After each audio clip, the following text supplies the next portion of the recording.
Assalamualaikum dear students, welcome to Punjab Technical and Science Academy Applied Mathematics Part 2 Maths 212 chapter number 2 जो है इसकी exercise number 2.3 जो है इसका क्वेश्चन नंबर 3 का पार्ट नंबर 4 आज हमने करना है।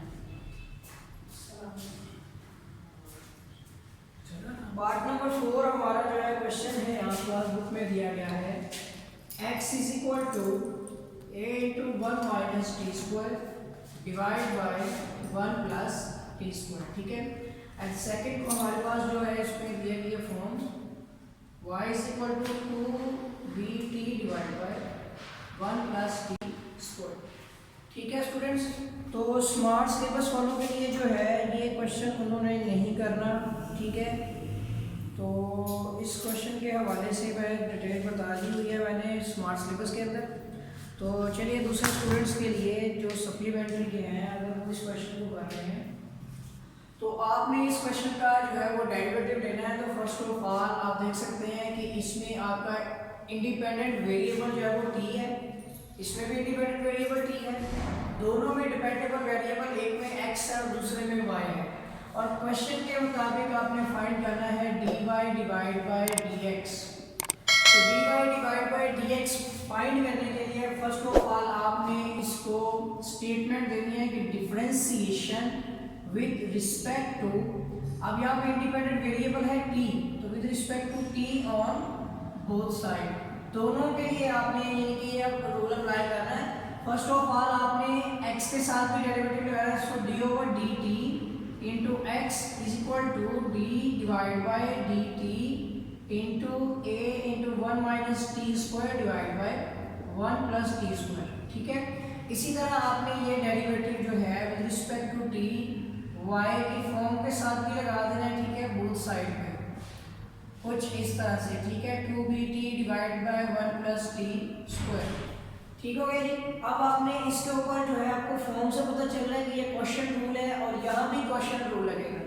तो ये आपके पास आ जाएगा dx divide by dt is equal to, अब यहाँ पर आप देख सकते हैं कि ये कांस्टेंट जो है वो डेरिवेटिव के शुरू में आ जाएगा और आपने जो डेरिवेटिव है वो लेना है 1 minus T square divide by 1 plus T square का, ठीक हो गया। इसी तरह ये फॉर्म बनेगी dy divide by dt is equal to, यहाँ पे आपका जो है ना इसमें कांस्टेंट सिर्फ a है, ठीक है। यहाँ पे आपके पास है 2 और b, ठीक है ना, b भी कांस्टेंट है, तो 2 और b कांस्टेंट जो है वो आपने डेरिवेटिव के शुरू में ले लेना है, तो यानी का t divide by 1 plus T square. अब हमने क्या करना है बेटा, अब हमने इसके ऊपर जो है ना क्वेश्चन रूल डेरिवेटिव अप्लाई कर देना है। a हमारे पास एज इट इज आ जाएगा, यहाँ पर आपने क्या करना है जी, न्यूमिनेटर और डिनोमिनेटर इन दोनों वैल्यूज में आपने सबसे पहले डिनोमिनेटर यानी नीचे वाली वैल्यू को एज इट इज लिख देना है, फिर आपने डेरिवेटिव लेना है ऊपर वाली वैल्यू का, ठीक है, 1 माइनस टी स्क्वायर। अब बेटा प्रोडक्ट जब आप करते हैं तो आप इसके दरमियान में पॉजिटिव साइन लिखते हैं, यहाँ पर आपने क्वेश्चन में नेगेटिव साइन लगा देना है, ठीक है। इसके बाद आ जाएगा आपका कि नीचे वाली वैल्यू एज इट इज रहने देनी है, ऊपर वाले पे डेरिवेटिव लगा देना है, फिर माइनस करते हुए ऊपर वाली वैल्यू को एज इट इज लिख दें और डेरिवेटिव लगा दें नीचे वाली वैल्यू जो आपकी है 1 प्लस टी स्क्वायर, ठीक हो गया। एंड डिवाइड बाय जो डिनोमिनेटर की वैल्यू होगी आप डिनोमिनेटर का होल स्क्वायर लेंगे, ठीक है। ये आपकी जो फॉर्म है ये dx ओवर dt की वैल्यू है, ठीक है। अब ऐसा कर सकते हैं कि इधर तक सोल्व करने के बाद आप पहले dx ओवर dt की वैल्यू फाइंड कर लें, फिर dy ओवर dt की वैल्यू फाइंड कर लें, ठीक है। तो पहले हम dx ओवर dt की वैल्यू फाइंड कर लेते हैं।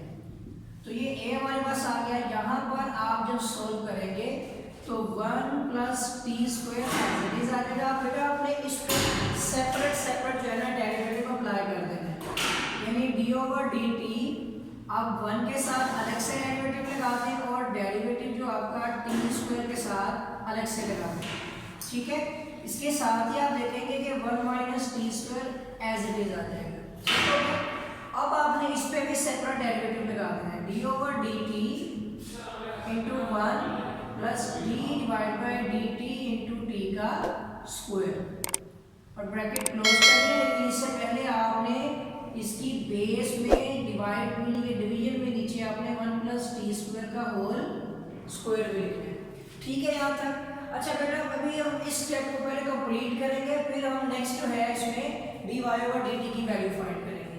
फर्स्ट ऑफ ऑल ये वैल्यू देखते हैं d x divide by d t, ठीक है, इज इक्वल टू ये हमारा एज इट इज था।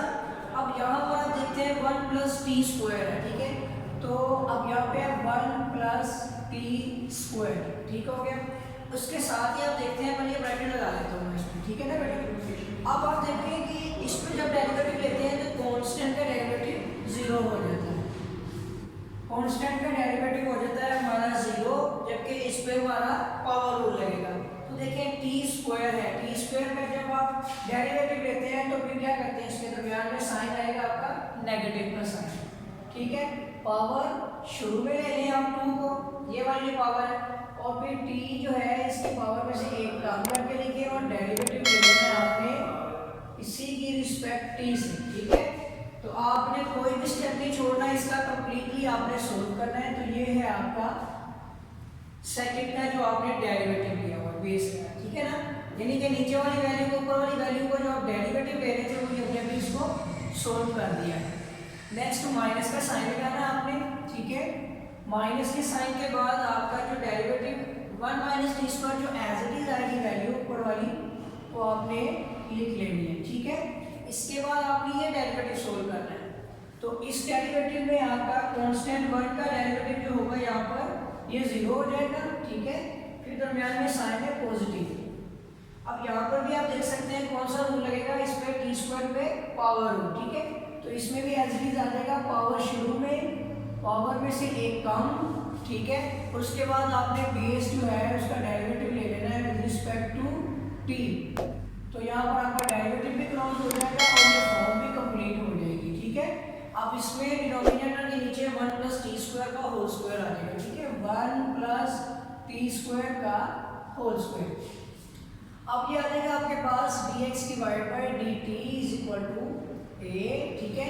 यहाँ पर जो आपने सोल्व करना है उसको कंप्लीट सोल्व करते हैं। तो ये देखें यहाँ पर 1 प्लस टी स्क्वायर, ये जो 0 है ये खत्म हो जाएगा। यहाँ पर आपके पास जो वैल्यू है -2 टी की पावर भी देखें 2 माइनस 1 होगा तो कितना हो जाएगा, सिंपल t हो जाएगा, ठीक है।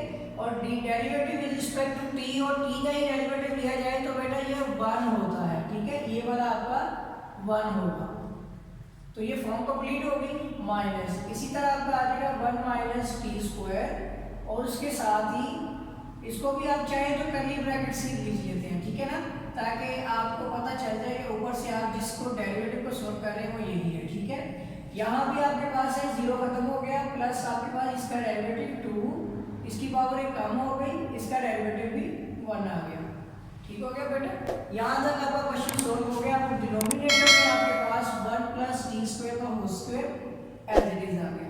अभी हम इसकी फॉर्म कंप्लीट कर लेते हैं, फिर नेक्स्ट हम d y over d t की वैल्यू फाइंड करेंगे, ठीक है। अभी हम जो है ना इसको a का नाम दे देते हैं, इसको b का नाम दे देते हैं, ठीक है। अभी हम जो क्वेश्चन a है ना उसको सोल्व कर रहे हैं, तो कंप्लीट हो जाएगा, फिर b को स्टार्ट करेंगे। अब यहाँ पे dx divide by dt is equal to, यहाँ आप देख सकते हैं इससे मल्टीप्लाई हो जाता है, ठीक है ना। इसमें भी 2t है, इसके अंदर भी 2t है, आप इसको बाय कॉमन ले लें तो 2at, ठीक है। लेकिन ये नेगेटिव साइन में है, ये आपका नेगेटिव, ये भी नेगेटिव में, ठीक है ना। तो माइनस का साइन भी बाय निकाल लेते हैं। अब आप देख सकते हैं कि इसके अंदर जो फॉर्म बनेगी, ठीक है, वो फॉर्म होगी 1 प्लस टी स्क्वायर, ठीक है। सिर्फ यही बचेगा, ये नेगेटिव साइन भी बाहर आ जाएगा, ये भी बाहर है, तो अंदर आपके पास वैल्यू ये पॉजिटिव हो गई, तो 1 माइनस टी स्क्वायर, ठीक है। और डिवाइड बाय आपके पास है 1 प्लस टी स्क्वायर का होल स्क्वायर, ठीक हो गया। तो बेटा ये टी स्क्वायर से कैंसिल हो जाएगा, तो 1 और 1 आपके 2 हो जाएंगे, ठीक है। 2 से भी मल्टीप्लाई होगा तो 4 हो जाएगा।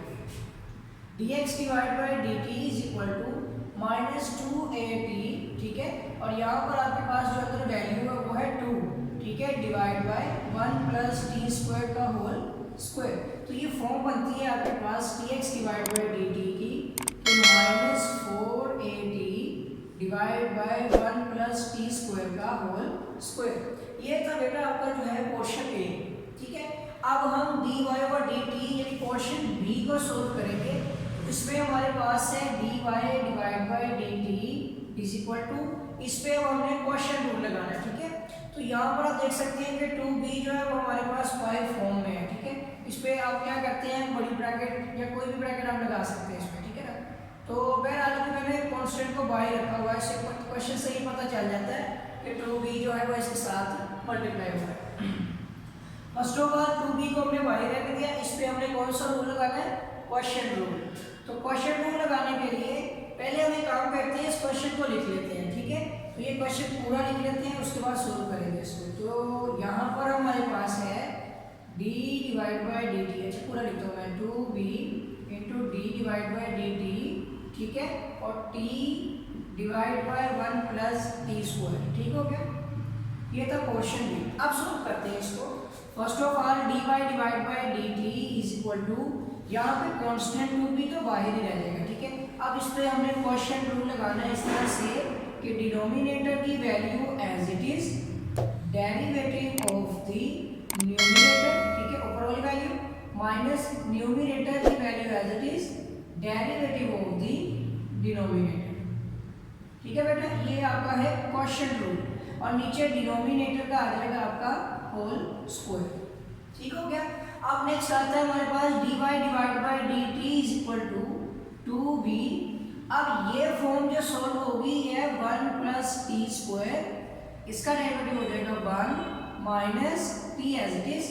अब बेटा इस पे आपने जो है ना सेपरेट डेरिवेटिव अप्लाई कर देना, जैसे कि आपका आ जाएगा d divide by d T into 1 plus d divide by d T into T का स्क्वायर, ठीक है। और ये ब्रैकेट हो गया आपके क्लोज, और नीचे डिवाइड में आपके पास 1 प्लस टी स्क्वायर का होल स्क्वायर आ गया, ठीक हो गया।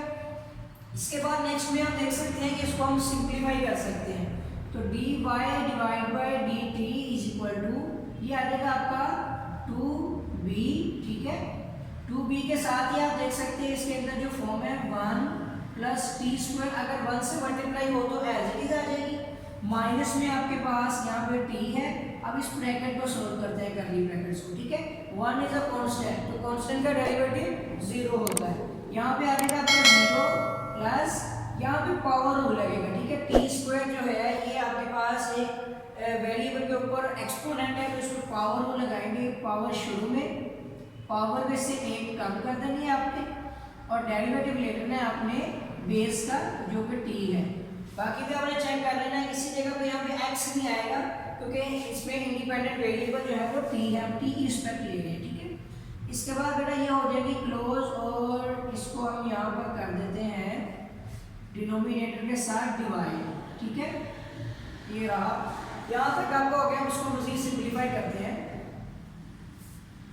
तो यहाँ पर आपके पास जो वैल्यू है वो है dy divide by d t is equal to, अब ये देखिए 2b, ठीक है, 2b, इसको आपने यहाँ पे इसको ब्रैकेट के अंदर ही रख के सोल्व करते हैं। तो फर्स्ट ऑफ ऑल ऊपर हमारे पास 1 प्लस टी स्क्वायर माइनस, ठीक है, 1 प्लस टी स्क्वायर माइनस। अब यहाँ पर आप देख सकते हैं एक तो t जो है वो मल्टीप्लाई हो रहा है, 0 खत्म हो जाएगा, ठीक है, 2t और ये 1, इसका मतलब है यहाँ पर हमारे पास ये जो t है ये मल्टीप्लाई हो रहा है 2t और माइनस, ठीक है। ये देखिए जरा, 2t है और माइनस में नहीं होगा, मल्टीप्लाई में हमारे पास 1, ठीक है। मैं इसको कर्ली ब्रैकेट्स में लिख देता हूँ इस तरह से, जैसे ये फॉर्म बनी हुई है, ठीक है। ये देखिए आ गया t आ गया हमारे पास, और उसके साथ ही ये 0 खत्म हो गया, 2 कर्ली ब्रैकेट्स के अंदर 2t की पावर 1 कम हो गई, और फिर ये विद रिस्पेक्ट टू t हमारा आंसर आ जाएगा 1, ठीक है। तो उसके बाद ये हो गया जी इस तरह से, और डिवाइड बाय नीचे हमारे पास है 1 प्लस टी स्क्वायर का होल स्क्वायर, ठीक हो गया। अब इसको सिंप्लीफाई करते हैं, तो dy डिवाइड बाय dt, ठीक है, इज इक्वल टू 2b। अब ये जो फॉर्म है इसको सिंप्लीफाई करना है, तो 1 प्लस टी स्क्वायर, ठीक है, माइनस 2t स्क्वायर, और divide by 1 plus T square का होल स्क्वायर आ जाएगा, ठीक है बेटा। ये फॉर्म बन गई हमारी। अब हम इसकी मजीद सिंप्लीफिकेशन करते हैं, तो dy divide by dx, sorry dt is equal to 2b into 1 minus T square हो जाएगा। ठीक है, ये देखिए इसमें है 1, ये माइनस 2t है। ठीक है, ये इससे सोल्व हुआ तो माइनस टी स्क्वायर हो जाएगा, divide by 1 plus T square का होल स्क्वायर। अब हम मेन क्वेश्चन की तरफ आते हैं कि हमने फाइंड करना है dy डिवाइड बाय dx। ठीक है, तो हमारे पास dy डिवाइड बाय dt की वैल्यू भी मौजूद है। ठीक है ना बेटा, और हमारे पास जो है ना यहाँ पर dx ओवर dt की वैल्यू भी मौजूद है। ठीक है, एक ये वैल्यू आएगी, एक ये वैल्यू आएगी। इस वैल्यू के बारे में बता देता हूँ कि अगर आप इस वैल्यू को चेंज करते हैं कि dt ओवर dx कर देंगे तो क्या होगा, ये उनमें से ये वाली वैल्यूज भी चेंज हो जाएंगी। तो ये फॉर्म बनेगी आपकी माइनस 1 प्लस टी स्क्वायर, ठीक है, का होल स्क्वायर डिवाइड बाय 480। अच्छा, एक चीज याद रखनी है आपने, ये नेगेटिव साइन जो है अगर तो ये कहीं भी लिखा हो ऊपर या नीचे, आप एक साइड पे भी इसको लिख सकते हैं। ठीक है, तो ये अपनी परेशानी होना, माइनस का साइन जो होता है वो ऊपर या नीचे दोनों में किसी एक के साथ भी हो जाए तो वो कोई फर्क नहीं रखता, यानी कि दोनों में है। ठीक है, अब यहाँ पर हम आ जाते हैं, तो इसमें हमें मल्टीप्लाई करना है dt ओवर dx की वैल्यू से। देखिए ना, जब आपके पास dy ओवर dt की वैल्यू होगी और dt ओवर dx की वैल्यू होगी तो dt से कैंसिल हो जाएगा, तो आपको dy ओवर dx की वैल्यू मिल जाएगी। सिंपल सा रूल है इसका। अब हम इसमें वैल्यू को पुट कर देते हैं। dy ओवर dt की वैल्यू है 2b into 1 minus T square divide by 1 plus T square का होल स्क्वायर। ठीक है, मल्टीप्लाई बाय, अब आपके पास dt ओवर dx की वैल्यू जो है ना, ये वाली वैल्यू पुट करनी है, ना कि आपने ये वाली पुट करनी है। ठीक है, तो इस वैल्यू में आपके पास है नेगेटिव साइन है, माइनस 1 प्लस टी स्क्वायर का होल स्क्वायर। ठीक है, डिवाइड बाय 480। तो इसमें आप देख सकते हैं कि ये वैल्यू इससे कैंसिल हो जाएगी और ये कटिंग होगी आपकी 2 टू द 4। ठीक हो गया, तो ये फॉर्म आपके पास जो है dy डिवाइड बाय dx की जो वैल्यू है, जो आंसर आ रहा है, तो यहाँ पर ऊपर आपके पास है वैल्यू b नेगेटिव में। ठीक है, into 1 minus T square divide bye 280। ठीक हो गया, तो ये सॉल्व करके आपका जो है आंसर आ रहा है। चलिए बुक से मैं इसका आंसर टैली कर लेता हूँ। क्वेश्चन नंबर हमने किया है 3 का part number 4, exercise number 2.3, question number 3 का पार्ट नंबर 4 है b इंटू p माइनस 1। ठीक है, वो भी मैं आपको पूरा सोल्व करके बता देता हूँ। बुक में जो आपका आंसर है कुछ इस तरह से है, इसने वैल्यूज को रिप्लेस कर दिया है इस तरह से। ठीक है, ये देखें कि ये वैल्यू है माइनस p, अंदर आपके पास वैल्यू ये पॉजिटिव है ये negative, minus T square plus 1 divide by 280। ठीक है, इससे क्या होगा, नेगेटिव साइन को कॉमन ले लेते हैं तो बाई पॉजिटिव हो जाएगा, तो अंदर आ जाएगा टी स्क्वायर माइनस 1। ठीक है, डिवाइड बाय 280। तो ये है बेटा आपका बुक के मुताबिक जो है एग्जैक्ट आंसर। अगर आप डेरिवेटिव सॉल्व करने के बाद यहाँ तक भी आंसर निकालें, यहाँ तक भी निकालें, तो आपका आंसर जो है वो सॉल्व हो जाएगा। तो ये था बेटा आज का जो है वो आपका क्वेश्चन नंबर 4 पार्ट जो है। तो अगर आपने मेरा चैनल सब्सक्राइब नहीं किया है तो चैनल को सब्सक्राइब कर लें और बेल आइकन पर क्लिक कर लें, ताकि आपको इसके नए लेक्चर, नई वीडियोस जो है वो बर वक्त और आसानी मिलती रहे। अल्लाह हाफिज़।